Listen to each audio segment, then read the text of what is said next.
السلام علیکم ورحمۃ اللہ وبرکاتہ۔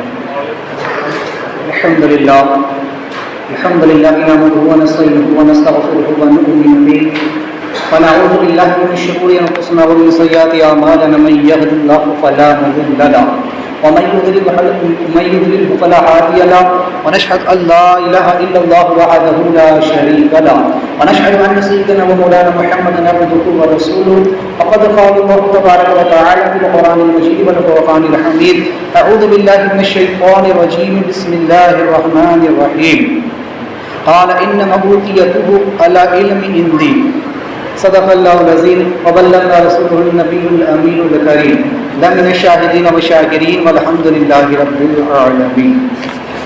راز توحید کی متوالے شو میری رسالت کی پروانوں، غوث و خواجہ کے چاہنے والوں، مصطفیٰ جان رحمت صلی اللہ علیہ وسلم کی دیوانوں، آئیے آغاز گفتگو سے قبل ہمارا مل کر انتہائی خلوص و محبت کے ساتھ غربت خضرا کی جانب لو لگا کر حضور آقائے نامدار مدینے کے تاجدار، ہم غریبوں کے غم گسار جناب رحمت مجتبیٰ محمد مصطفیٰ علیہ تحیۃ و ثنا صلی اللہ تبارک و تعالی وسلم کی بارگاہ بے قسم نامی درود و سلام کا نذرانہ پیش کرتے ہیں۔ اللہم صلی علی سیدنا مولانا محمد عالم الجود والکرم وآلہ وصحبہ وبارک وسلم۔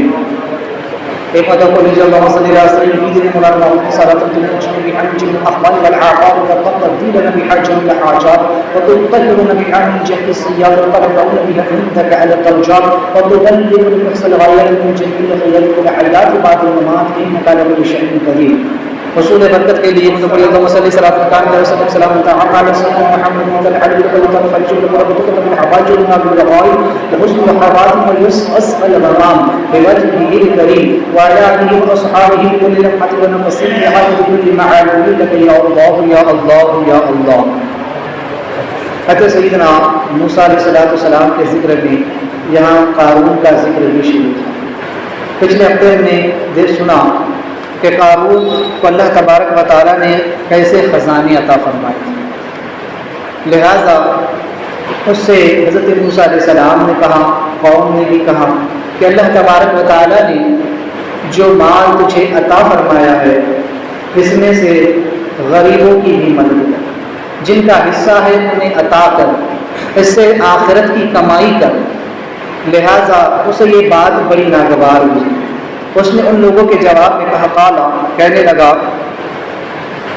انما اوتیتہ کہ مجھے یہ جو مال عطا ہوا ہے، یہ جو کچھ بھی مال و دولت مجھ کو ملی ہے وہ کس لیے، کس سبب سے ہے؟ علی علم عندی، یہ میرے علم کے سبب سے ہے۔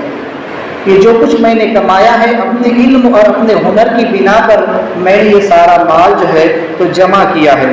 لہٰذا اس نے یہاں پر اپنی بڑائی بیان کی، اس نے رب تبارک و تعالیٰ کی رحمت اور اس کے فضل اور اس کے کرم کو بالائے طاق رکھ دیا۔ یہ نہیں دیکھا کہ اللہ تبارک و تعالیٰ نے اس پر کرم فرمایا اور اپنے فضل سے اللہ نے اس کو یہ دولت عطا فرمائی، بلکہ وہ کہنے لگا کہ یہ تو مجھے میری علم کے سبب سے ملا ہے، اس لیے کہ میں نے جو تورات کو پڑھا ہے اور تورات پر سے میں نے جو سمجھا ہے اس سے میں نے یہ مال اور اس علم میں نے سے جو ہے یہ ہنر سے یہ چیز حاصل کی۔ یہ بات ہے کہ وہ تورات کا بہت بڑا عالم تھا، تورات کو اس نے اچھی طریقے سے پڑھا تھا، لہٰذا بنی اسرائیل میں تورات کا وہ بڑا قاری بھی تھا اور بہت بڑا عالم بھی تھا، اس کا جاننے والا بھی تھا، اس لیے اس سبب سے اس نے بہت کچھ مال جو ہے جمع کر لیا تھا۔ لہٰذا اسے یہاں پر غرور پیدا ہو گیا اور اس نے یہ کہا کہ میں نے اپنے علم کے سبب یہ سب کچھ حاصل کیا۔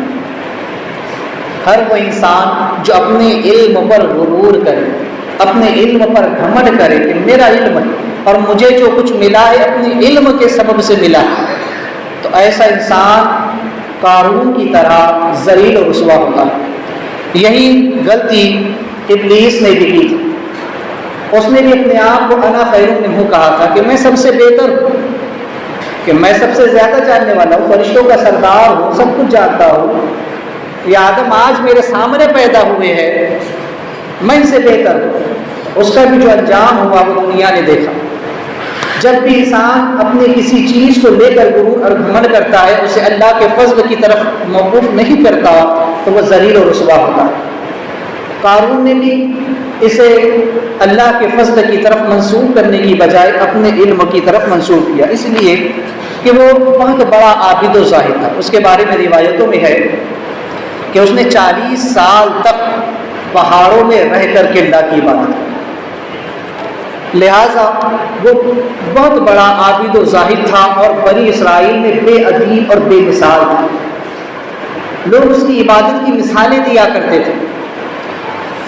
ابلیس نے اپنا لشکر اس کی طرف بھیجا کہ جا کر کے اسے کسی طرح سے بہلائے پھسلائے اور دنیا کی محبت کم از کم اس کے دل میں ڈالے۔ ابلیس کی تمام ذریت اس کے پاس آ کر ناکام ہو کر لوٹ گئی، کوئی بھی قارون کو اپنے جھانسے میں پھنسا نہ سکا، یہاں تک کہ ابلیس کو خود میدان میں اترنا پڑا۔ اور ابلیس اس طرح سے اس کے سامنے آیا ایک بوڑھے کی شکل لے کر، جہاں یہ عبادت کرتا تھا وہیں پر اسی کے قریب میں ایک بوڑھے کی شکل میں آ کر ابلیس نے عبادت کرنا شروع کر دی، اور کچھ اس انداز میں اور اس طرح سے اس نے اللہ کی عبادت کی، کیونکہ وہ بھی کوئی معمولی نہیں تھا، وہ بھی کروڑوں ہاں برس تک اللہ کی عبادت کر چکا تھا۔ رائندہ درگاہ ہونے سے پہلے، مردود بارگاہ ہونے سے پہلے ابلیس کے بارے میں خود ہے کہ 6 کروڑ برس تک، کم و بیش، اس سے زیادہ بھی اس سے کم بھی ہو سکتا ہے، کروڑ برس تک، کروڑوں ہاں برسوں تک اس نے اللہ کی ایسی عبادت کی، بے ریا عبادت کی۔ روایتوں میں آتا ہے کہ زمین پر کوئی جگہ ایسی نہیں کہ جہاں سوئی گرے اور اس نے سجدہ نہ کیا ہوا، پوری زمین اس کے سجدوں سے بھری ہوئی تھی، آسمان اس کے سجدوں سے بھرا ہوا، اس نے بے لوث اللہ کی عبادت کی تھی، اس لیے وہ عبادت کے ہر طریقے کو جانتا تھا۔ چونکہ معلم الملکوت تھا، لوح محفوظ کو پڑھا کرتا تھا، اس اعتبار سے اس نے قارون کے سامنے آ کر کے اس انداز میں عبادت کی کہ جب قارون نے اس کو دیکھا اور اس کی عبادت کو دیکھا تو اس کے سامنے اپنی عبادت کو ایک لاشے کی مانند تصور کیا، بے ہیچ تصور کیا کہ میری عبادت تو کچھ بھی نہیں ہے اس کے سامنے، میں 40 برس سے اس پہاڑ پر عبادت کر رہا ہوں، لیکن یہ بوڑھا شخص چند دنوں میں آ کر کے اس نے جس انداز سے اللہ کی عبادت کی ہے، اس کی عبادت کے سامنے میری عبادت کی کوئی اوقات نہیں، کوئی حیثیت نہیں۔ اس انداز میں وہ جو ہے تو اٹھا اور جا کر کے اس کے سامنے بیٹھ گیا بڑی عجز و انکسار کے ساتھ، اور اسے اپنا استاد تسلیم کر لیا اور اس کی ہر حکم پر جو ہے تو عمل کرنے لگا۔ لہٰذا اس کے اپنے آپ کو اس کا خادم تصور کرنے میں قارون اپنی جو ہے تو عزت افزائی سمجھنے لگا کہ میں اس شخص کا خادم بن، لہٰذا اس کے ہر حکم کی وہ جو ہے تو تعمیل کرنے لگا۔ لہٰذا اب وقت گزرتا رہا اور قارون اس بوڑھے شخص کی ہر بات کو مانتا، اس کے ہر حکم کو مانتا تھا، یہاں تک کہ اب وہ اس کے اشاروں پر چلنے لگا۔ جب ابلیس نے دیکھا کہ بات یہاں تک پہنچی ہے تو اب اس نے اپنا پہلا بار اب دوسرا بار کیا۔ پہلے تو عبادت کے ذریعے اس کو اپنی طرف راغب کر لیا، اب اپنے حکموں میں بھی اس کو پھنسا لیا۔ اب اگلا بار اس نے یہ کیا کہ اس سے کہنے لگا کہ قارون، ہم یہاں پر عبادت کر رہے ہیں پہاڑوں پر، لیکن ہم اس عبادت سے محروم ہیں جیسے کہ نماز جماعت کے ساتھ ادا کرنا، جمعہ ہم سے نہیں ہو پاتا ہے، اور کسی مسلمان کے جنازے میں ہم شریک نہیں ہو پاتے ہیں۔ یہ تنہائی میں رہنے کے سبب سے اور عوام سے دور رہنے کے سبب سے ہم ان عبادات سے محروم ہیں، ان عبادات کی لذت سے اور ان عبادات کے ثواب سے محروم ہیں، تو کیوں نہ ایسا ہو کہ ہم ان عبادات کو بھی انجام دیں۔ لہٰذا قارون اس کی باتوں میں آ گیا، اور پھر اس طرح ابلیس اپنی میٹھی میٹھی باتوں میں پھنسا کر اس کو اس پہاڑ سے اتار کر لوگوں کے بیچ لے آیا۔ ایک عبادت خانے میں وہ لوگ جو تو ٹھہر گیا کر، اور وہاں پر وہ عبادت کرنے لگے۔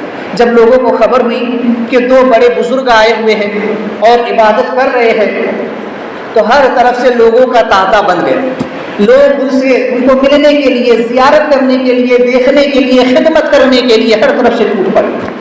انواع و اقسام کے لذیذ قسم کے کھانے لائے، ہر ضروریت کی چیز ان کے لیے لائی جانے لگی، وہاں پر تمام چیزیں ان کے لیے فراہم کی جانے لگی۔ اب ابلیس نے قارون سے کہا کہ کیوں نہ ایسا ہو کہ ہم لوگ ہفتے میں ایک دن مزدوری کر لیں تاکہ ہم اتنا کما سکیں کہ ہم کچھ کھا سکیں، اور اس طرح لوگوں کی اس خدمت سے ہم بچ جائیں گے، لوگ بھی پریشان ہو جائیں گے، کب تک وہ ہماری خدمت کر سکیں گے، ہمارے لیے سب کچھ کر سکیں گے۔ لہٰذا ایسا کرتے ہیں کہ ہفتے میں ایک دن کماتے ہیں اور باقی دن ہم عبادت کریں۔ لہٰذا یہ طے ہوا کہ جمعہ کے دن عبادت کی جائے گی اور باقی جو ہے تو جمعہ کے دن جو ہے تو مزدوری کی جائے گی اور باقی 6 دن جو ہے تو ہم اللہ کی عبادت کریں۔ اب اس طرح سے معاملہ چلنے لگا۔ پھر اس کے بعد ابلیس نے اپنا اگلا وار کیا اور کہنے لگا کہ قارون، ہم تو ایک اور بڑی عبادت سے محروم رہ گئے، صدقہ و خیرات کرنا، کسی غریب کی مدد کرنا، کسی بے سہارا کو سہارا دینا، یہ بھی تو بہت بڑی عبادت ہے۔ لہٰذا اب ایسا کریں گے کہ ایک دن کمائیں گے اور ایک دن عبادت کریں گے، ایک دن کمائیں گے اور ایک دن عبادت کریں گے، اور جو کچھ ہم کمائیں گے اس میں سے صرف اپنی ضرورت کے حساب کا مال نکال لیں گے اور باقی کو اللہ کی راہ میں صدقہ و خیرات کریں گے تاکہ کسی غریب کی مدد ہو سکے۔ لہٰذا قارون اس بات پر بھی راضی ہو گیا اور اب ایک دن وہ اللہ کی عبادت کرتے اور ایک دن جو ہے تو مزدوری کرنے لگے۔ لہٰذا اس طرح سے اب دولت کی فرا روانی ہونا شروع ہوئی، اب ان کے پاس مال جمع ہونا شروع ہوا۔ جیسے جیسے مال آتا گیا اب قارون کے دل میں مال کی محبت بیٹھ، اب وہ مال کو چاہنے لگا کہ میرے پاس اور زیادہ سے زیادہ مال آ سکے۔ اس اعتبار سے اب وہ عبادت میں سستی کرنے لگا اور مال کمانے میں اس کی رغبت بڑھ گئی۔ جب ابلیس نے دیکھا کہ اس کی عبادت میں سستی آ گئی ہے اور مال کمانے کی چاہ، مال کی محبت بڑھ گئی ہے، تو اس نے کہا میرا تو کام بن گیا، میں جس مقصد سے آیا تھا وہ پورا ہو گیا، اب لہٰذا مجھے یہاں رکنا نہیں چاہیے۔ وہ وہاں سے لوٹ گیا کہ میں نے قارون کو اپنے جال میں پھنسا لیا۔ اور پھر وہ وقت بھی آیا کہ قارون عبادت سے دستبردار ہو گیا اور مال کمانے میں ایسا مصروف ہوا کہ اتنا مال کمایا کہ پھر وہ جو سن چکے کہ اس کے خزانے اتنے تھے کہ جسے جو تو 40 مرد جو ہے تو جوان لوگ جو ہے اس کی چابیوں کو اٹھا کر کے چلا کرتے تھے، اتنا مال اس نے کمایا اور پھر خائب و خاسر ہوا اور جو ہے تو برباد ہو گیا۔ یہاں ایک چیز سمجھنے کی ہے کہ ابلیس یہ کبھی انسان کا بھلا نہیں چاہیں گا، اسی لیے قرآن نے کہا ہے ان الشیطان للانسان عدو مبین، کہ بے شک شیطان انسان کا کھلا ہوا دشمن ہے۔ یہ کس راہ سے آئے گا اور کس طرح سے حملہ کرے گا ہم تصور بھی نہیں کر سکتے۔ قارون نے سوچا بھی نہیں ہوگا کہ اس کی دنیا اور آخرت کیسے برباد ہوگی۔ اس کو عبادت کا جھانسا دیا، اس کے سامنے عبادت کیا، اس کو عبادتوں کا لالچ دیا کہ ہم سے فرض نمازیں چھوٹ رہی ہے، جمعہ چھوٹ رہا ہے، نماز جنازہ چھوٹ رہی ہے، لوگوں کی خدمتیں چھوٹ رہی ہے، صدقہ و خیرات چھوٹ رہا ہے۔ اس طرح سے عبادت ہی کا جھانسا دے کر دنیا کی محبت میں اس کو گرفتار کر دیا۔ کبھی امام غزالی کو پڑھ کر کے دیکھے، آپ نے ابلیس کے ایسے ایسے پھندوں کو بیان کیا ہے کہ یہ کس کس طرح سے لوگوں پر وار کرتا ہے۔ کبھی کبھی تو انسان کو عبادت کی طرف اتنا راغب کر دیتا ہے کہ انسان چاہتا ہے بس میں ساری رات عبادت کروں، میں سارا دن عبادت کروں، اور اس سے دوسری نیکیوں سے اسے محروم کرتا ہے، یا تو یوں کہ اس کے دل میں پھر جو ہے تو عجب پیدا کرتا ہے، عجب یعنی کہ اس کے اندر جو ہے تو غرور اور تکبر پیدا کرتا ہے، اور پھر یہ ہوتا ہے کہ انسان جب عبادت کرتا ہے تو وہ دوسروں کو حقیر سمجھنے لگتا ہے۔ ارے میں تو عبادت گزار ہوں، میں نمازی ہوں، فلاں نماز نہیں پڑھتا، وہ اسے حقیر سمجھتا ہے۔ یاد رکھے اگر ہم عبادت کر رہے ہیں تو یہ خدا کا فضل ہے، اگر کوئی نہیں کر رہا ہے تو اسے ہم حقیر نہ جانے، یہ نہ سمجھے کہ یہ جو ہے تو نماز نہیں پڑھتا تو میں اس سے بہتر ہوں۔ کیا خبر کہ اس کا کوئی اور عمل اللہ کے یہاں مقبول ہو جائے، اور انسان کا یہ سوچنا کہ میں اس سے بہتر ہوں وہ اسی کو لے کر کے ڈوب جائے۔ اسی لیے علماء فرماتے ہیں کہ بعض اوقات کسی گناہگار کی توبہ کسی نیکوکار کی نیکی پر بھاری پڑ جاتی ہے، اس لیے کہ جب کوئی گناہگار توبہ کرتا ہے تو وہ صدقے دل سے توبہ کرتا ہے، لیکن کبھی کبھی انسان نیکی کر کر غرور اور گھمنڈ میں مبتلا ہو جاتا ہے۔ توبہ کرنے کے بعد تو اللہ اس کے گناہوں کو معاف کر دیتا ہے، اور تکبر کے سبب سے اس کی ساری نیکیاں برباد ہو جاتی ہیں۔ تو کبھی ابلیس اس راہ سے آ کر بھی حملہ کرتا ہے۔ حضرت سیدنا عمر فاروق رضی اللہ تعالیٰ جن کو کبھی آ کر کے اس نے نماز کے لیے جگایا، اس میں بھی اس کا جو مخرج چھپا ہوا تھا. آپ کو نماز فجر کے لیے اس نے جگایا. کہاں کون دروازے پر دستک دی؟ عمر فاروق نے کہا کون؟ کہاں کہ ابلیس. کہاں کیسے آنا ہوا؟ کہاں نماز فجر کا وقت نکل رہا ہے، فوراً ان کی نماز ادا کر لیجیے. عمر فاروق نے کہا ابلیس تیرا کام تو نماز سے روکنا ہے، آج تو مجھے نماز کے لیے اٹھا رہا ہے. کہنے لگا ہاں اس میں بھی میرا جو تو مقصد ہے اس کے پیچھے بھی. کہا وہ کیا؟ کہا اس سے پہلے تمہاری ایک مرتبہ فجر قضا ہوئی تھی، تم اتنا روئے تھے کہ اللہ تبارک و تعالیٰ نے تمہیں 70 فرض نمازوں کا ثواب عطا فرما دیا. میں نہیں چاہتا کہ آج پھر نماز قضا ہو اور پھر تم اللہ کی بارگاہ میں رو اور پھر تمہیں اتنا ثواب مل جائے، اس لیے بس یہی ایک نماز پڑھو، اسی کا ثواب ہو. یہ اس کی چاہت. وہ نہیں چاہتا کہ انسان زیادہ سے زیادہ ثواب حاصل کر سکے. وہ تو ہر وقت انسان کی بربادی کے پیچھے لگا ہوا رہتا ہے. تو لہٰذا یہ ہمارے اسلاف تھے کہ جن کی ایک نماز بھی چھوٹ جاتی تو وہ رویا کرتے تھے. لیکن ہماری کتنی ہی نمازیں چھوٹ جاتی ہے لیکن ہمارے کانوں پر جوں تک نہیں رینگتی، ہمیں افسوس تک نہیں ہوتا. بہرحال تو چونکہ اس طرح سے اس نے مال کمایا تو ان لوگوں سے وہ کہنے لگا کہ یہ مال تو میں نے اپنے علم کے سبب، اپنے ہنر کے سبب کمایا، تم لوگ کون ہوتے مجھے نصیحت کرنے والا. اور ایک روایت میں ہے کہ بعض مفسرین نے فرمایا کہ اللہ تبارک و تعالیٰ نے حضرت موسیٰ علیہ السلام کو علم کیمیا عطا فرمایا. تو آپ نے وہ علم کا ایک حصہ حضرت یوشع بن نون کو سکھایا اور دوسرا حصہ جو ہے تو حضرت کالب بن یوکینہ کو سکھایا اور ایک حصہ قارون کو سکھایا. لہٰذا قارون نے مکاری سے کر کے ان دونوں حضرات سے بھی وہ دونوں حصے حاصل کر لیے اور اس طرح علم کیمیا کو اس نے جان لیا. بعض مفسرین فرماتے ہیں کہ اس نے حضرت ام کلثوم جو کہ حضرت موسیٰ علیہ السلام کی بہن ہے ان سے جو ہے تو علم کیمیا سیکھا. بہرحال اس طرح اس نے علم کیمیا سیکھ لیا. علم کیمیا کیا ہے؟ تانبا، لوہا یا دیگر دھات کو سونا اور چاندی میں تبدیل کر دینا. یہ کیمیائی ریئیکشن ہوتی ہے. سائنس کی زبان میں یہ کیمیائی ریئیکشن بھی ہوتی ہے کہ کس طریقے سے وہ دھاتیں جو ہے تو سونا بن جاتی ہیں. لہٰذا اسی کو علم کیمیا کہا جاتا ہے کہ اس کا ایک علم ہوتا ہے اور اس سبب سے اگر اس کو عمل کیا جائے اس پر تو پھر دھات بھی جو ہے تو وہ دیگر جو دھاتیں ہیں یعنی سونا چاندی کے علاوہ، سونا چاندی بھی دھات ہی ہے لیکن اس کے علاوہ جو دھاتیں ہیں جب ان کے ساتھ وہ ریئیکشن کی جاتی ہے، وہ معاملات کیے جاتے ہیں، وہ عمل کیا جاتا ہے تو پھر وہ بھی سونا اور چاندی بن جاتا ہے. تو اس طرح سے وہ علم حاصل کر کے اس نے جو ہے اپنے پاس بہت سارا سونا اور چاندی جمع کر لیا اور کہنے لگا کہ یہ تو میں نے اپنے علم سے حاصل کیا، اپنے ہنر سے اپنی دولت حاصل کی ہے اور تم کہتے ہو کہ میں اسے غریبوں میں تقسیم کر دوں، اسے ایسے ہی میں لوگوں میں بانٹتا پھروں. تو یہ ہے دنیا کمانے والوں کا انجام. لیکن اللہ تبارک و تعالیٰ اپنے ولیوں کو اس سے بڑھ کر نعمت عطا فرماتا ہے. قارون نے تو صرف جو ہے علم کیمیا سیکھا تو اس پر اتنی دولت کما لی اور غرور اور گھمنڈ کر بیٹھا، جبکہ اللہ والے وہ ہوتے ہیں، اولیاء اللہ وہ ہوتے ہیں کہ جن کو اللہ دستے غیب عطا فرماتا ہے. اب یہ دستے غیب کیا ہے؟ علم کیمیا تو آپ نے سمجھ لیا کہ علم کیمیا میں محنت کرنا پڑتی ہے. لوہے کو لا کر کے یا کسی بھی دھات کو جو سونا چاندی نہیں اس کو لا کر کے اس کے اوپر بہت محنت کرنا پڑتی ہے. اس کا ایک پروسیجر ہوتا ہے، ایک عمل ہوتا ہے. وہ کرنے کے بعد جو ہے تو پھر جا کر کے وہ سونا یا چاندی بنتا ہے.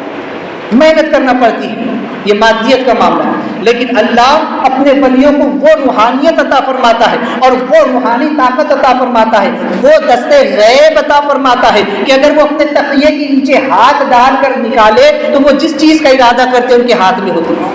وہ اگر اپنی جیب میں ہاتھ ڈال کر نکالے تو ان کے ہاتھ میں سونا چاندی پیسہ وہ جو چاہے وہ ہوتا ہے. وہ اگر آسمان میں اپنا ہاتھ اٹھا دے اور واپس لے کر آئے جس چیز کا ارادہ کرے وہ چیز ان کے ہاتھ میں ہوتی ہے. یہ ہوتا ہے دستے غیب. وہ جس چیز کا ارادہ کرتے ہیں، اگر مان لیجیے وہ پانی پی رہے ہیں اور وہ ارادہ کر لے کہ یہ پانی اسی وقت شربت بن جائے تو وہ پانی شربت بن جاتا ہے.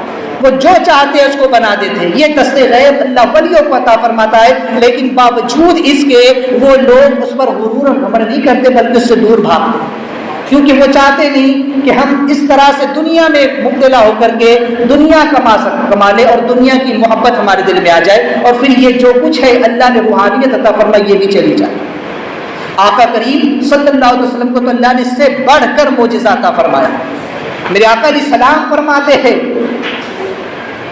کہ اگر میں چاہوں، کیا فرماتے ہیں؟ اگر میں چاہوں، یہ حدیث پاک بخاری شریف مسلم شریف وغیرہ میں بھی، حدیث پاک کا مفہوم پھر بھی رکھ رہا ہوں لیکن یہ جملے آپ کو ملے گا۔ جو وہابی دیوبندی یہ کہتے ہیں نا کہ نبی کے چاہنے سے کچھ نہیں ہوتا، نبی کے چاہنے سے کچھ نہیں ہوتا، سنے میرے آقا علیہ السلام فرماتے ہیں اگر میں چاہوں تو پہاڑ سونا اور چاندی بن کر میرے ساتھ جائے، لیکن میں دین کو دنیا پر ترجیح دیتا ہوں۔ تو آقا علیہ السلام کو تو اتنا اختیار ہے کہ حضور اشارہ کر دے، حضور صرف چاہ لے کہ پہاڑ سونا بن جائے، چاندی بن جائے اور میرا ہو جائے تو وہ سب کچھ حضور کا ہو جائے۔ ابھی ساری کائنات ہی حضور کی ہے، لیکن سرکار فرماتے ہیں میں نے دین کو دنیا پر ترجیح دی ہے، دین کو دنیا پر جو ہے تو میں نے اہمیت اور فوقیت عطا کی۔ دین اصل ہے، دین سب کچھ ہے، یہ دنیا کیا، یہ تو ایک دن فنا ہونے والی ہے۔ تو لہٰذا اس نے اس جو ہے تو دنیا پر غرور کیا، خمر کیا قارون نے، اور کہنے لگا کہ یہ جو کچھ بھی مجھ کو ملا ہے یہ میرے علم کے سبب سے ہے۔ لہٰذا بعض مفسرین نے فرمایا کہ اللہ تعالیٰ نے آگے ارشاد فرمایا اولم یعلم، کیا قارون نے نہیں دیکھا ان اللہ قد اہلک من قبلہ من القرون، اس سے پہلے اللہ تبارک و تعالیٰ نے کتنے ہی لوگوں کو جو ہے تو ہلاک فرمایا، ہوا اشد منہم قوۃ، جو طاقت اور قوت میں اس سے کہیں زیادہ تھے، وہ اکثر جمیعا، اور بہت سارا مال انہوں نے جمع بھی کر رکھا تھا۔ چونکہ نمرود وغیرہ اور بھی بہت سارے لوگ فرعون وغیرہ یہ گزر چکے تھے اس سے پہلے، جن کے پاس بہت کچھ دولت تھی اور دولت کے خزانے تھے، انبار تھے، اور وہ لوگ بھی تھے جنہوں نے عبادتیں اور ریاضتیں بھی کی تھی، وہ لوگ بھی تھے کہ جنہوں نے بہت کچھ محنت و مشقتیں بھی کی تھی، جن کے پاس بہت علم اور ہنر بھی تھا۔ ایسے لوگ گزر چکے ہیں کہ قارون نہیں جانتا۔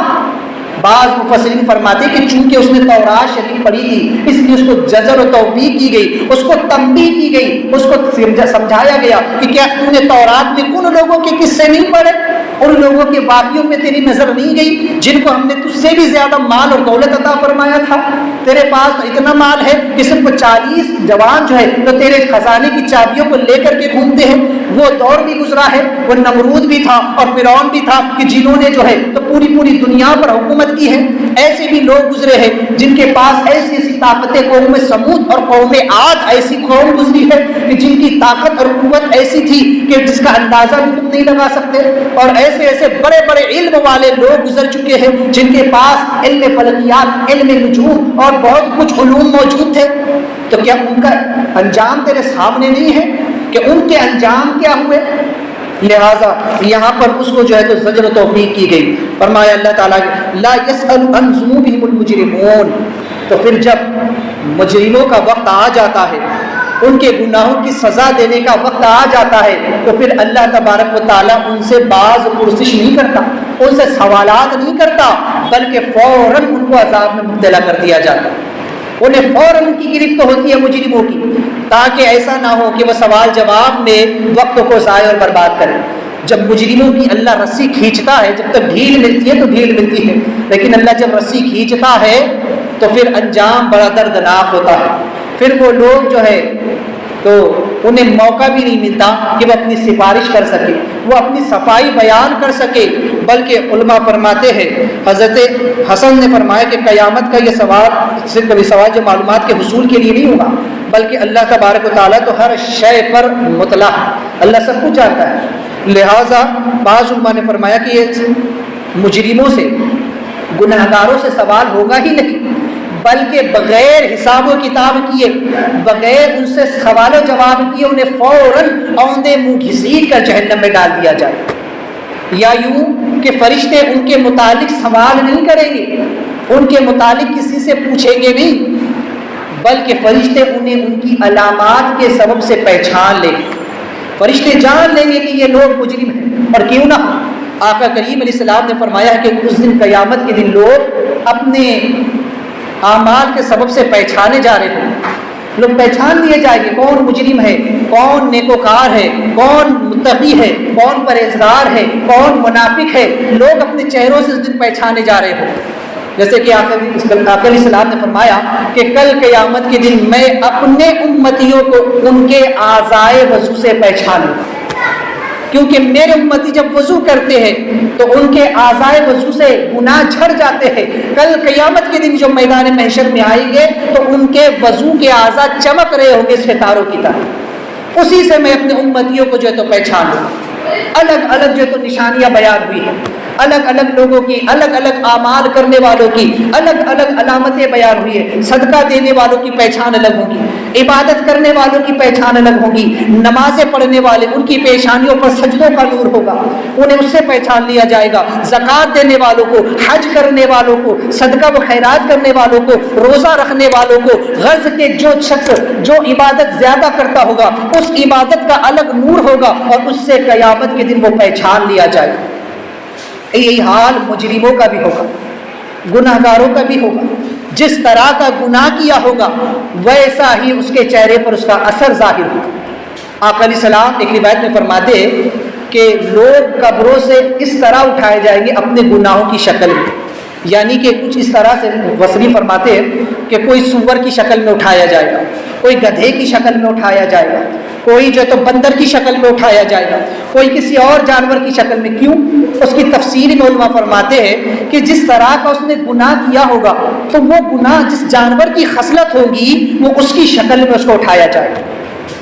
شہوت جیسے کہ زنا، یہ شہوت کا اثر ہے. تو جس کے اندر جیسے کہ سور کے بارے میں کہا گیا کہ یہ بہت زیادہ اس کے اندر بھی جو ہے تو یہ معاملہ ہوتا ہے، تو لہٰذا یا پھر حرام چیزوں کو کھانے والا، چونکہ یہ جو سور جو ہے حرام کھاتا ہے، تو جیسے کہ بعد نے فرمایا کہ سود کھانے والا اختلاف ہو، فرمایا ایسے لوگوں کو سور کی شکل میں اٹھایا جائے جسے دیکھتے ہی فرشتے پہچان لیں گے کہ یہ حرام کا کھانے والا ہے، یہ سود کھانے والا ہے، یہ بیاج کھانے والا ہے، یا فلاں شخص زنا کرنے والا ہے، یا فلاں شخص جو ہے تو یہ گناہ کرنے والا ہے. اس طرح سے ان کو جو ہے تو پہچان لے. تو کل قیامت کے دن لوگ اس طرح سے بھی اٹھائے جائیں اور اس طرح سے بھی جو ہے تو لوگ پہچانے جائیں. اس لیے نیک اعمال کرو، ایسے اعمال کرو کہ اس کا اثر ہمارے چہروں پر ظاہر ہو، نیک اعمال کا اثر ظاہر ہو، تاکہ قیامت قبر میں بھی اور حشر میں بھی یہ اعمال ہمارے ساتھ ہے. یہ دنیا کی دولت یہ کام نہیں دینے والی، وہی چیز آگے آ رہی ہے. آگے اللہ تعالیٰ نے فرمایا فخرج علی قومہ فی زینتہ، پس جب نکلا قارون اپنی قوم پر زینت کے ساتھ. کیا مطلب؟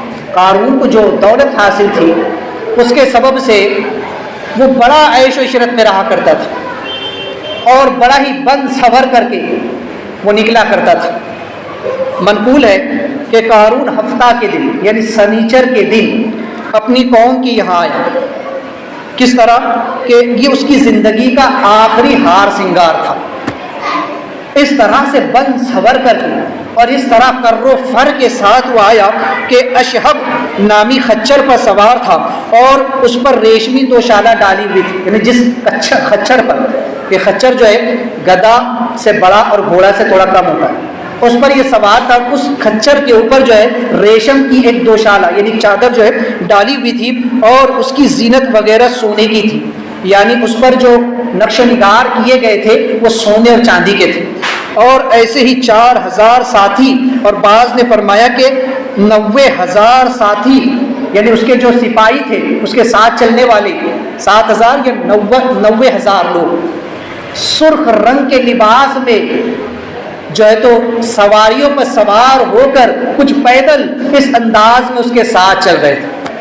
اس طرح سے وہ اپنے کپڑوں کو گھسیٹتا ہوا، ایک لباس اس نے ایسا پہنا ہوا تھا کہ اس کا لباس جو تو پیچھے سے گھسیٹتا ہوا چلتا تھا. اور بعض نے فرمایا کہ کچھ لوگ اس کے لباس کو پیچھے سے پکڑ کر کے چلتے تھے. تو بہرحال اس انداز میں جو ہے تو وہ اپنی قوم کے سامنے فخر کے ساتھ نکلا، اپنی قوم پر تفخر کرنے لگا. دیکھو میری دولت، میری شہرت، میری جو ہے تو نمائش کرنے لگا ان کے سامنے اپنی دولت کہ میں کس انداز میں آیا. اسی لیے علماء فرماتے ہیں کہ سفید لال رنگ کا لباس یہ تکبر کی علامت ہے اور مردوں کو اسے پہننا منع ہے. اگر پہلے تو کوئی گناہ نہیں ہے لیکن صرف منع ہے، چونکہ یہ تکبر کی علامت ہے، چونکہ اس سے ایک ایسی خوشبو مہکتی ہے جو مردوں کے لائق نہیں. بہرحال بعض عارفین فرماتے ہیں، اللہ والے فرماتے ہیں کہ اصل زینت یہ ہے کہ اللہ کی یاد اور اس کے عشق اور اس کی محبت میں جو ہے آہوزاری کرے، سجدہ ریزی کرے، سجدہ ریزی کرے، اور راتوں کو شب بیداری میں گزار کر کے بندے کے چہرے پر جو سرخی آتی ہے، جو لالی آ جاتی ہے، وہ انسان کی اصل زینت ہے. یعنی عبادت کے سبب سے انسان کے چہرے پر جو کیفیت طاری ہوتی ہے وہ اصل اس کی زینت ہے، یہ دنیا کی زینت نہیں ہے. آج لوگ اپنے بدن کی نمائش کرتے ہیں، ایک سے ایک قسم کے ہم شیمپوز اور جو ہے تو ویکسین وغیرہ جو ہے تو ٹوب اور نہ جانے کیا کیا استعمال کرتے ہیں تاکہ ہمارا چہرہ اچھے سے اچھا نظر آئے. ایک سے ایک کریم استعمال کیے جاتے ہیں، ایک سے ایک جو تو ہم ہر چیز استعمال کرتے ہیں، اچھے سے اچھا صابن ہم استعمال کرتے ہیں، اچھے سے اچھا ہم جو ہے تو پاؤڈر استعمال کرتے ہیں، عطر استعمال کرتے ہیں. کس لیے؟ صرف اپنے جسم کی نمائش کے لیے. لیکن اللہ والوں کے نزدیک جسم کی اصل زینت کیا ہے، جسم کا اصلی سنگھار کیا ہے؟ وہ یہ ہے کہ اللہ کی عبادت اس طرح سے کی جائے کہ اس کا اثر انسان کے بدن پر ظاہر ہو. جب بندہ رات بھر جاگ کر کے اللہ کے حضور روتا ہے، گڑ گڑاتا ہے، اس کے سبب سے اس کی آنکھیں جو ہے سرخ ہوتی ہے، اس کے چہرے پر سرخی ظاہر ہوتی ہے، نیند کے جو سبب سے اس کا بدن لال ہوتا آتا ہے، وہ اس بندے کی اصل زینت ہے. تو یہ اللہ والے فرماتے ہیں کہ اصل زینت تو یہ ہے، یہ نہیں کہ بندہ اس طرح سے اچھا لباس پہن لے، اچھے سے اچھا اپنے بدن کو سنوار لے، بند سنور کر کے، اور پھر لوگوں کے سامنے آئے، میرا جوتا دیکھو، میری چپل، میرا سینڈل، میرا لباس، میرا کرتا، میرا پیجامہ، اور میرا یہ فلاں، میرا وہ فلاں کر سکے. انسان ایک سے ایک قسم کے لباس پہن کر کے بند سنور کر کے نکلتا ہے. یہ دنیا اس کی خاطر جو ہے تو اپنا سب کچھ برباد نہ کرے. لہٰذا کہا گیا کہ فی زینت ہی، لہٰذا وہ اس طرح سے جو ہے تو بند سنور کر کے آیا لوگوں کے سامنے. قال الذین یریدون الحیات الدنیا، تو جب لوگوں نے اس کو دیکھا تو کہنے لگے کاش کہ ہمارے پاس بھی ایسی دولت ہو. یا لیتنا مثل ما اوتی قارون، کاش ہمارے پاس بھی جو ہے تو فرعون قارون کی طرح دولت ہوتی. وہ لوگ جو حیات دنیا کی محبت اپنے دل میں رکھتے تھے، جب انہوں نے دیکھا قارون کو اس انداز میں تو ان کے دل میں بھی یہ تمنا پیدا ہوئی، یہ آرزو اور خواہش پیدا ہوئی، کاش ہمارے پاس بھی قارون کی طرح دولت ہوتی. تو ہم بھی جو ہے تو آج اس طرح کر و فر کے ساتھ رہتے، ہم بھی آج جو ہے تو اس عیش و عشرت کی زندگی جو ہے تو بسر کرتے. آج بھی بہت سارے لوگوں کا حال کہ جب وہ اپنے سے اوپر والوں کو دیکھتے ہیں نا تو کہتے کاش ہمارے پاس بھی ہوتا. دیکھو دو چیزیں، ایک ہے تمنا کرنا، آرزو کرنا، اور ایک ہے حسد کرنا. حسد بری چیز ہے، تمنا بری چیز نہیں ہے، لیکن اچھی چیزوں کی انسان تمنا کرے اور اتنی ہی کرے جتنی اس کی اوقات ہے، اس سے زیادہ نہ کرے. اس لیے کہ مثل دنیا جو ہے تو اس کی مثل دنیا کی تمنا، تاکہ حسد کا ابہام نہ ہو، کیونکہ مومن کسی پر حسد نہیں کرتا. علماء فرماتے ہیں کہ اللہ نے جو فرمایا انہ لذو حظ عظیم، کہ اللہ تعالیٰ نے اس کو وافر حصہ عطا فرمایا تھا دنیا سے. قارون کو دنیا سے ایک اچھا خاصا حصہ ملا تھا. لہٰذا فرماتے کشف الاسرار میں ہے کہ اس آیت کا ایک فائدہ یہ کہ اللہ تعالیٰ نے فرمایا کہ مومن کو لازم ہے کہ وہ ایسی آرزو نہ کرے جو اس کی گمراہی کا سبب بنے. یعنی کثرت مال کی انسان تمنا نہ کرے، کیونکہ مال انسان کو بربادی کی طرف لے جاتا ہے. یہ دنیا کی دولت، یہ دنیا کا مال انسان کو بربادی کی طرف لے کر کے جاتا ہے. جیسے کہ قارون کا انجام ہوا، اس سے قبل فرعون کا ہوا، نمرود کا ہوا، حامان کا ہوا، اور بھی دیگر بڑے بڑے لوگوں اور رئیسوں کا اور عمراء کا ہوا کہ جو اپنی دولت کے نشے میں عبادت الہی سے دور ہو بیٹھے، جو غرور، گھمنڈ اور انا میں مبتلا ہو بیٹھے. اس لیے انسان کو ایسی دولت کی تمنا نہیں کرنی چاہیے.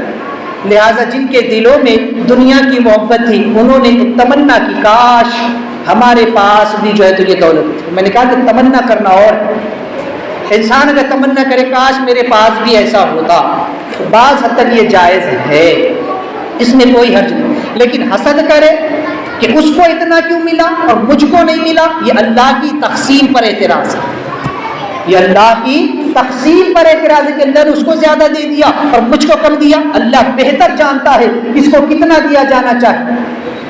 تو وہ اللہ کی تقسیم پر اعتراض کر رہا ہے. تو بعض علماء بلکہ بعض فقہا فرماتے ہیں کہ اس میں ابہام ہے کفر کا، کہ ممکن ہے کہ ایسا شخص جو کافر ہو کر نہ مرے کہ اس نے حسد کیا، اس لیے حاسد کا انجام بڑا دردناک ہوتا. کیوں؟ اس نے اللہ کی تقسیم پر اعتراض کیا، اس کو خدا کی تقسیم پر اعتراض کیا کہ اس کو اتنا زیادہ کیا اور مجھ کو اتنا کم کیا. یاد رکھے اگر دنیا کی دولت کسی کو زیادہ مل بھی جائے نا تو یہ نہ سمجھے کہ اس کو اللہ نے زیادہ دے دیا مجھ کو کم دیا، بلکہ یہ دیکھ لے کہ اس کا معاملہ کیا ہے. اگر دولت پانے کے بعد وہ خدا کو بھول چکا ہے تو وہ دولت اس کے لیے وبال ہے، وہ اس کے لیے وبال ہے، جس کو قرآن نے کہا انما اموالکم و اولادکم فتنہ، کہ تمہارا مال اور تمہاری اولاد تمہارے لیے فتنہ ہے. وہ مال اس کے لیے فتنے کا سبب ہے. اس لیے کہ آپ کریم صلی اللہ علیہ وسلم فرماتے ہیں اللہ تبارک و تعالی جس بندے سے بھلائی کا ارادہ کرتا ہے اسے اپنی دین کی سمجھ عطا فرماتا ہے، اور اللہ تبارک و تعالی جس بندے سے ناراض ہوتا ہے اس کو دنیا عطا کر دیتا ہے. اللہ اب اگر دنیا مل رہی ہے تو یہ نہ سمجھے کہ اللہ راضی ہے. ہاں کوئی اللہ کا بڑا فضل ہو گیا کہ دولت بہت مل رہی ہے.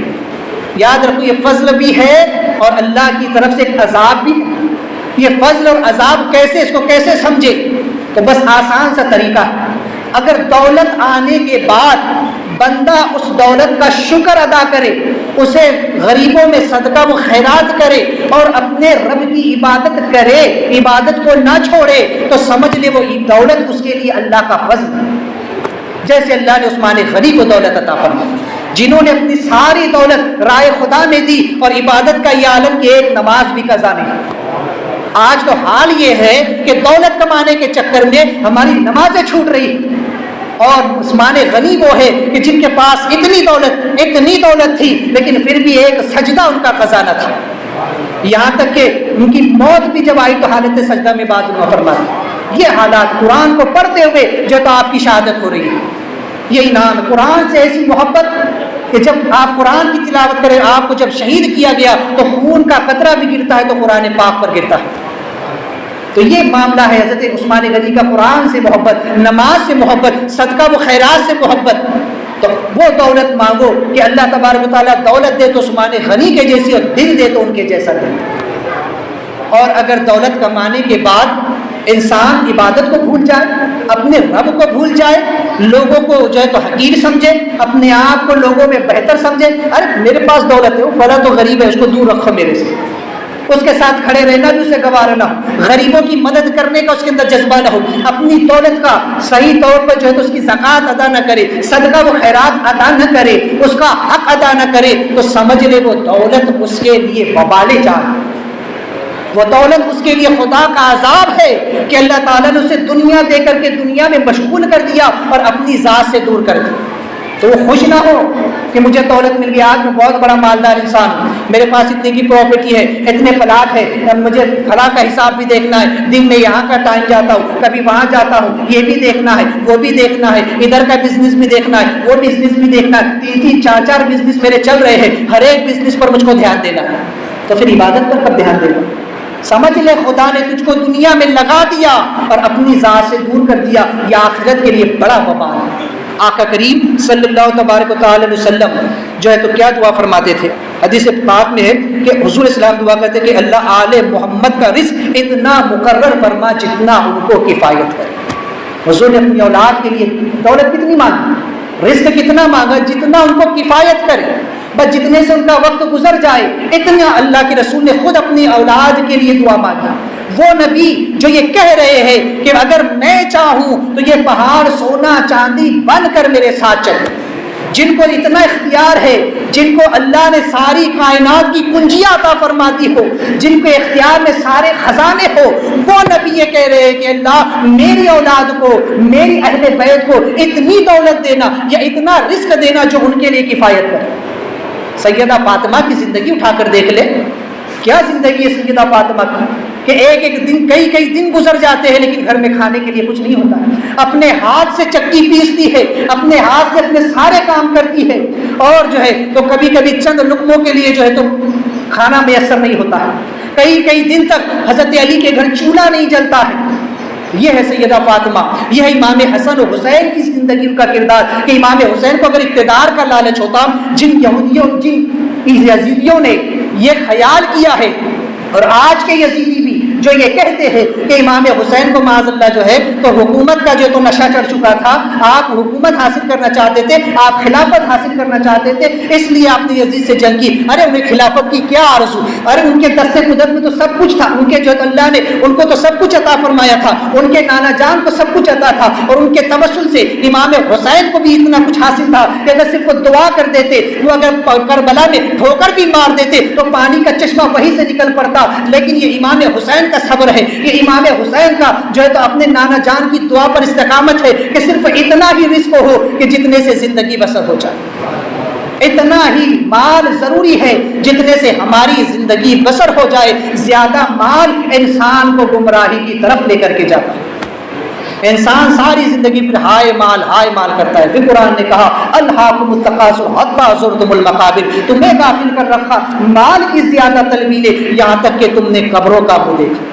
ایک اور حدیث میں ہے کہ آقا کریم صلی اللہ علیہ وسلم فرماتے ہیں کہ اے اللہ، حضور نے دعا مانگی کہ اے اللہ جو مجھ سے محبت کرتا ہے اسے پاک دامنی اور کفایت مال عطا فرما، اور جو مجھ سے بغض رکھتا ہے اسے کثرت مال اور کثرت اولاد عطا فرما. اللہ دیکھ لیں، حضور نے اپنے چاہنے والوں کے لیے دعا مانگی کہ اللہ جو مجھ سے محبت کرتا ہے اسے پاک دامنی عطا فرما، اور ساتھ ہی مال بکفایت عطا فرما، اتنا مال کہ جو اس کی زندگی گزارنے کے لیے کافی ہے. اور جو مجھ سے بغض رکھتا ہے، جو مجھ سے دشمنی رکھتا ہے اسے کثرت کے ساتھ مال اور جو ہے تو اولاد عطا فرما، تاکہ اس کا پھر انجام بے دردناک ہوگا. پھر دیکھے کہ کیسا اس کا معاملہ ہوگا، اللہ کیسے سختی کے ساتھ اس کا حساب لے گا. روایتوں میں آتا ہے کہ قیامت کے دن غربا عمرہ سے پہلے، یعنی غریب امیروں سے 500 سال پہلے جنت میں چلے جائیں. یہ جو امیر ہے نا دنیا میں، جو غریبوں کو ترساتے ہیں نا ایک ایک پیسے کے لیے، یہ جو ان کی غربت کا مذاق اڑاتے ہیں اور اپنی دولت کی نمائش کرتے ہیں اور اپنا بن سور کر کے، جیسے قارون بن سور کے نکلا تھا قوم میں، ایسے ہی آج بھی بہت سے لوگ ہیں جو اپنی نمائش کرتے ہیں، ایک سے ایک لباس پہن کر کے، ایک سے ایک سواریوں پر سوار ہو کر کے، اور بن ٹھن کر کے نکلتے ہیں تاکہ لوگ ان کو دیکھے کہ ہاں ان کے پاس کتنی دولت ہے. کل قیامت میں ایسے لوگ ترس رہے ہوں گے، اور غریب جس نے دنیا میں غربت کی زندگی گزاری ہوگی وہ ان سے 500 سال پہلے جنت میں جا چکا ہوگا. تو یہ دولت جتنی کماؤ گے نا اتنا حساب بھی دینا پڑے گا. اسی لیے حضور نے کہا کہ اللہ میری آل کو اتنی ہی دولت کہ جو ان کے لیے کفایت کر جائے. اس لیے آپ دیکھیں آل رسول کی زندگیوں کو اٹھا کر کے دیکھیں، جتنے بھی آل رسول ہیں، اولاد رسول، ان کی زندگیوں کو اٹھا کر کے دیکھیں، پڑھیں، اور اہل ایمان کی زندگیوں کو پڑھا کر. یہاں حضور نے جو فرمایا نا کہ جو مجھ سے محبت کرتا ہے، تو محبت سے مراد کامل محبت ہے. صرف دعوے کی محبت نہیں ہے، صرف نعروں والی محبت نہیں ہے، بلکہ سچی محبت جو اولیاء نے کی ہے. تو اولیاء کرام کی زندگی کو دیکھے، ان کی زندگیوں میں مال کتنا ہے، بہت مختصر کے ساتھ. اور ہم جیسے دنیا پرست لوگ، ہم جو دنیا کے چاہنے والے ہیں، ہم مال جمع کرنے میں لگے ہوئے. اگر حضور سے سچی محبت ہوتی نا ہمیں تو ہم نمازوں کو نہیں چھوڑتے، کیونکہ حضور نے فرمایا کوئی نہیں کہ صلاۃ، نماز میری آنکھوں کی ٹھنڈک ہے. یا حضور کی آنکھوں کو ٹھنڈک پہنچانے کی فکر نہیں ہے، ہم اے سی میں رہنا چاہیے، مجھے ٹھنڈک ملے، میرے گھر میں اے سی ہو، لیکن حضور کی آنکھوں کو ٹھنڈک پہنچے، ہم نے اس کا کوئی سامان نہیں کیا. کہاں محبت کی ہم نے حضور سے. تو یاد رکھیں وہ کامل محبت جو حضور سے کرے اللہ اس کو پاک دامنی اور کفایت مال عطا فرماتا ہے. اور جس کو زیادہ مال اور زیادہ اولاد مل جائے تو پھر وہ اپنا انجام بھی دیکھے، کل قیامت کے دن کیسا سختی سے اللہ حساب لے گا، ایک ایک پیسے کا اس کا حساب ہے. یہ دنیا کیا ہے؟ یہ دنیا، انسان اس دنیا سے اتنی محبت کرتا ہے. امام غزالی نے اس کی بڑی اچھی مثال ایک بیان فرمائی، فرماتے کہ دنیا کیا ہے؟ دنیا ایک حسین و جمیل عورت کی طرح بن سور کر کے، دلہن کی طرح سج کر کے ایک مرد کے سامنے ہے. اس کی مثال آپ بتاتے ہیں کہ جیسے ایک عورت، ایک خوبصورت عورت بن سور کے، مکمل سنگار کر کے، دلہن بن کر کے، سور کر کے مرد کے سامنے آئے، اور مرد اس پر فارفتہ ہو جائے، اس پر عاشق ہو جائے، اور پھر اس سے نکاح کر لے اور پھر جب اسے حجر عروسی میں لے جائے اور اس کے ساتھ رات بسر کرے اور جب صبح کو اٹھے اور دیکھے کہ جب اس عورت کی طرف دیکھے تو دیکھے گا کہ ایک بدبودار ہے اور بوڑھی عورت ہے جس کے بدن پر جھریاں پڑ چکی ہے جس سے بدبو نکل رہی ہے اور بڑی بھیانک اور خطرناک قسم کی صورت ہے، اور پھر وہ عورت اٹھے اور ایک خنجر لے کر کے اس کے سینے میں مار دے، اسی کو قتل کر دے، اسی کو ڈائن کہا جاتا ہے جو اپنے شوہر کو قتل کر دے۔ اب فرماتے امام غزالی یہ دنیا کی مثال ہے، دنیا ایک عورت کی طرح بن سنور کر کے آتی ہے، لوگوں کے سامنے اپنے پورے سنگار کے ساتھ آتی ہے، فیشن کے ساتھ۔ آج انسان فیشن ایک سے فیشن میں، نئے نئے فیشن آ جا رہے ہیں دنیا کے، ایک سے ایک ترقی ہو رہی ہے، آج انسان اس فیشن میں الجھتا چلا جا رہا ہے۔ یہ دنیا ہے جو بن سنور کے اس کے سامنے آ رہی ہے۔ پھر کیا ہوتا ہے؟ جیسے اس مرد نے سے نکاح کر لیا ایسے ہی انسان اس فیشن میں مکمل جو ہے تو گر جاتا ہے۔ وہ اس دنیا سے محبت اس نے کر لی، اس سے نکاح کر لیا، اب اس نے شریعت کو چھوڑ دیا، سنتوں کو چھوڑ دیا، آقا کریم علیہ السلام کے طور و طریقے کو، اپنے بزرگوں کے اسلاف کے طریقے کو چھوڑ دیا، اور اب وہ دنیا کی روش پر چڑھ پڑا ہے، اب وہ دنیا کے فیشن میں مبتلا ہو چکا ہے، اس سے گویا اس نے نکاح کر لیا۔ اب جب اس کی موت کا وقت آتا ہے نا، تب اس پر حقیقت کھلتی ہے، تب یہ جانتا ہے کیا یہ دنیا تو کچھ بھی نہیں۔ جب دنیا اس کا ساتھ چھوڑ دیتی ہے، جب یہ مرنے لگتا ہے، اس کے بدن کے اعضاء کمزور پڑ جاتے ہیں، اور جب اس کے پیروں سے روح کھینچی جاتی ہے، یہ دیکھتا ہے اس کی دولت دھری کی دھری پڑی رہ گئی ہے، اس کی دولت اس کی کسی کام نہیں آ رہی ہے، جس دولت کو اس نے کمایا ہے، جو فیشن اس نے جس فیشن کے لیے اس نے ساری زندگی برباد کر دی، وہ فیشن ایک دن اس کو بڑھاپے تک کے لے جاتا ہے، ایک دن موت تک کے لے جاتا ہے۔ اب انسان سوچتا ہے میں نے کس دنیا سے محبت کر لی، میں نے کس عورت سے نکاح کر لیا، ارے یہ تو مجھے کو قتل کرنے پر لگی ہے، اب یہ میرے سامنے نہیں آتی، یہ دولت میرے کسی کام کی نہیں ہے، یہ حسن و جمال میرے کسی کام کا نہیں، یہ شہرت، یہ عہدے، یہ رتبے، یہ مرتبے کسی کام کے نہیں ہے، اور یہاں تک کہ اس کی روح نکلتی ہے، وہ مر جاتا ہے لیکن دولت اس کی کچھ مدد نہیں کر پاتی۔ اسی لیے سرکار اعلیٰ فرماتے ہیں کہ شہد دکھائے، زہر پلائے، قاتل ڈائن شوہر کش، اس مردار پہ کیا للچایا، یہ دنیا دیکھی بھالی۔ سمجھے؟ تو ڈائن کسے کہتے ہیں؟ جو پہلی ہی رات اپنے شوہر کو قتل کر دے۔ یہ دنیا ایسی ہی ہے، اپنے چاہنے والے کو ایسے ہی مار دیتی، اسے برباد کر دیتی، اس کی دنیا اور آخرت دونوں ختم کر دیتی۔ اس لیے اس سے محبت نہ کرے، محبت کرے تو آخرت سے کرے، اس لیے کہ دنیا کیا ہے؟ متاع قلیل، متاع دنیا قلیل، دنیا کا ساز و سامان بہت تھوڑا ہے، بہت قلیل ہے، اور اللہ فرماتا ہے وَلَلْآخِرَةُ خَيْرٌ لَكَ مِنَ الْأُولَىٰ، آخرت تو بہت بڑی ہے، آخرت میں تو انسان کچھ بھی جو تو اس کا انسان گمان بھی نہیں کر سکتا۔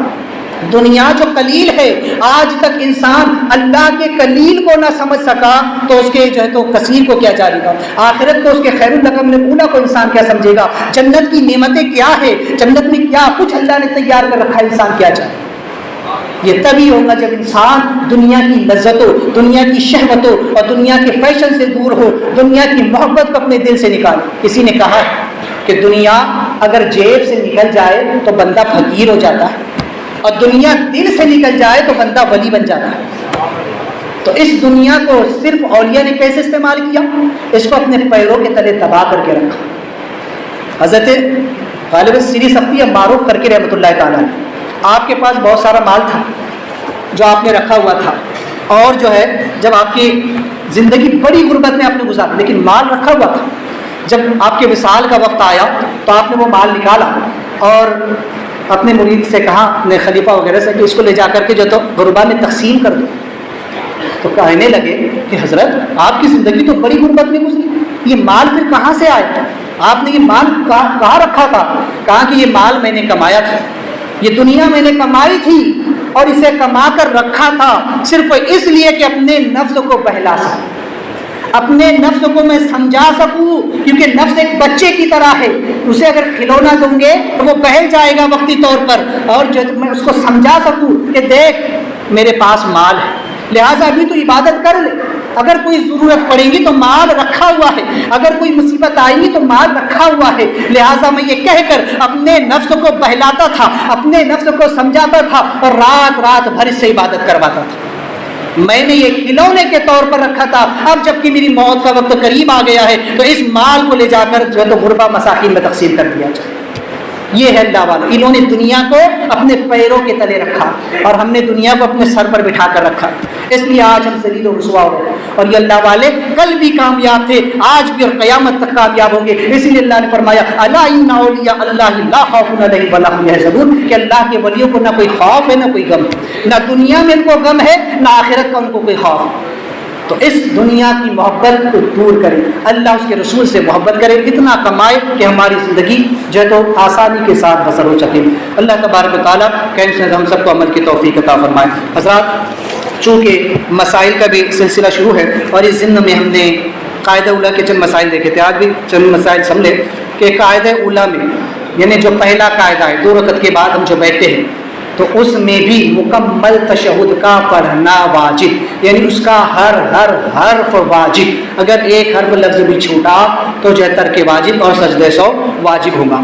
قاعدہ اولیٰ کے بعد تیسری رکعت کے لیے جب اٹھے تو زمین پر ہاتھ رکھ کر نہ اٹھے بلکہ اپنے گھٹنوں پر زور دے کر کے اٹھے، یہ مستحب ہے نا، جب ہم اٹھتے ہیں تو زمین پر ہاتھ رکھ کر نہ اٹھیں بلکہ گھٹنوں پر زور دے کر کے کھڑے ہو جائیں۔ اگر کوئی بیماری ہے، کوئی عذر ہے، کوئی وجہ ہے تو پھر کوئی حرج نہیں، لیکن مستحب عمل یہ ہے۔ اور فرض نماز میں اگر امام قاعدہ اولیٰ بھول جائے، اکثر ہوتا ہے، امام بھی انسان ہی ہے، بھول ہوتی ہے، مسائل اسی لیے، تو اگر امام بھولے سے قاعدہ اولیٰ میں نہ بیٹھ کر کے کھڑے ہونے لگے تو اب اس کو سمجھ لے، اس مسئلے کو لقمہ دینا بڑا اہم کام ہے یہ۔ اگر امام اٹھنے کے قریب ہے یا مکمل اٹھ چکا ہے تیسری رکعت کے لیے تو اب لقمہ نہ، کیونکہ قاعدہ اولیٰ واجب ہے اور قیام فرض ہے۔ اگر امام مکمل کھڑا ہو گیا تیسری رکعت کو یا کھڑے ہونے کے قریب تک اٹھ گیا تو اب امام کو واپس نہ بلائے، اب لقمہ نہ دے۔ ہاں اگر کبھی وہ بیٹھنے کے قریب ہے تو اسی وقت اس کو لقمہ دے، اسی وقت اس کو لقمہ دے دے، اسی وقت وہی صحیح وقت لقمہ دینے کا۔ کیوں؟ کیونکہ ابھی وہ بیٹھنے کے قریب ہے تو وہ بیٹھ جائے، اس طرح نماز صحیح ہو جائے۔ اگر کبھی امام اٹھنے کے قریب تھا یا تیسری رکعت کو کھڑا ہو چکا تھا اور اب مقتدی نے اس کو لقمہ دیا تو اس صورت میں اس مقتدی کی نماز فاسد ہے۔ کیوں؟ اس لیے کہ قیام فرض اور قاعدہ اولیٰ واجب۔ اب اس نے امام کو گناہ کی دعوت دی، امام کو فرض سے واجب کی طرف بلایا، ایک گناہ کی دعوت دی اور حالت نماز میں اس کا یہ لقمہ دینا مفسد نماز، اس کی نماز فاسد ہوئی، اس لیے وہ اپنی نماز کو دوہرائے۔ اور اگر امام نے اس کا لقمہ لے لیا تو امام کی بھی گئی اور سب کی نماز چلی۔ اس لیے لقمہ دینے والا بھی ان مسائل کو سمجھے اور احتیاط کے ساتھ لقمہ دینا چاہیے۔ امام بھی انسان، یہ غلطی ہوتی ہے تو مقتدی کو چاہیے کہ لقمہ دے دے، لیکن اس کے مسائل بھی ہم سیکھ لیں، تو اس مسئلے کو ذہن میں رکھیں۔ انشاءاللہ لقمہ دینے سے متعلق اور جو دیگر مسائل آئیں گے ان کو میں آگے بیان کروں گا۔ دوران گفتگو کی غلطی ہوئی ہو توبہ کرتا ہوں، استغفر اللہ ربی من کل ذنب واتوب الیہ، لا الہ الا اللہ محمد رسول اللہ۔